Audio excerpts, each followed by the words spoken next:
kehidupan supaya manusianya berakhlak.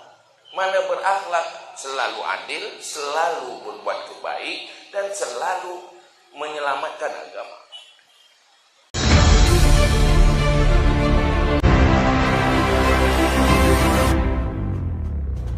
Politiknya harus pastikan halal.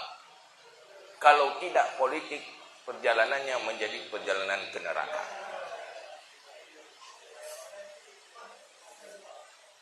Dan selalu di dalam keadilan.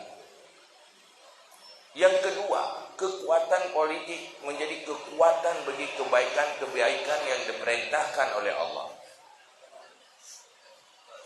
Yang kelima, kekuatan politik menjadi penyelamatan bagi agama. Misi Rasulullah leh nepi iman urang neputuri Allah supaya ged di dalam berhubungan dengan Allah Sang Pencipta. Kedua, baik di dalam interaksi antar sesama hamba.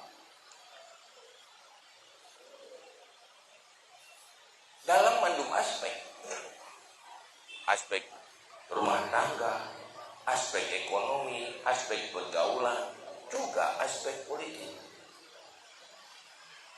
Urangnya kira-kira yang bertugas untuk perbaiki paradigma politik. Malah kadang-kadang tanya tunggu dengan tak semua ber itanya yang lemuri tunggu ulang ke arah politik kalinya tanya ho bu jauh itu tanya hana urusan tanya urang jauh lah dia murid juga amanah gore tanya hana urusan sabak tanya urang jauh lah anaru katanya iron wadene jauh lang na perlagi ianya ku ilang ujian tong pakai lah yang kai ilang lu ilang lu nya patru panelau neloknya kau pegai kemarin kan kebijakan urang yang dipilih oleh rakyat kan nyan yang terpilihnya purung pajuh nulok purung began nulok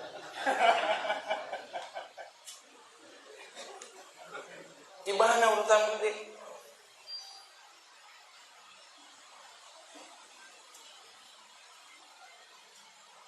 karena kepentingan publiknya yang berkaitan dengan politik dalam hal yang paling penting yaitu tak ikuti perjuangan Rasulullah mengintegrasikan akhlak di dalam kehidupan. Innama bu'istu liutammima makarimal akhlak. Nempe agama kehidupan supaya manusianya berakhlak. Mana berakhlak? Selalu adil, selalu berbuat kebaik, dan selalu menyelamatkan agama.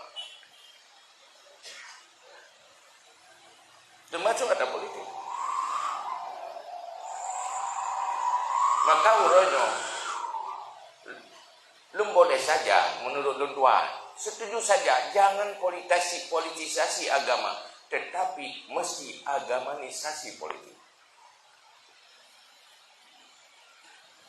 supaya tidak ada kezaliman di sana, supaya tidak ada praktek-praktek haram di sana,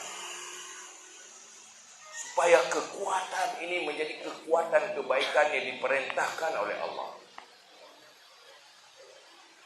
Untuk agamanisasi politik, ini kewajiban umat Islam untuk diri sendiri, untuk yang lain. Tanya tentang politik, betul umurka. Karena dia akan berhadapan dengan neraka dan surga. Bagaimana berpolitik itu bisa menyampaikan ke surga? Sekurang-kurangnya tidak menyampaikan ke neraka. Kahana mufahla mubah mendal behariu. Ini kepentingan bersama. Maka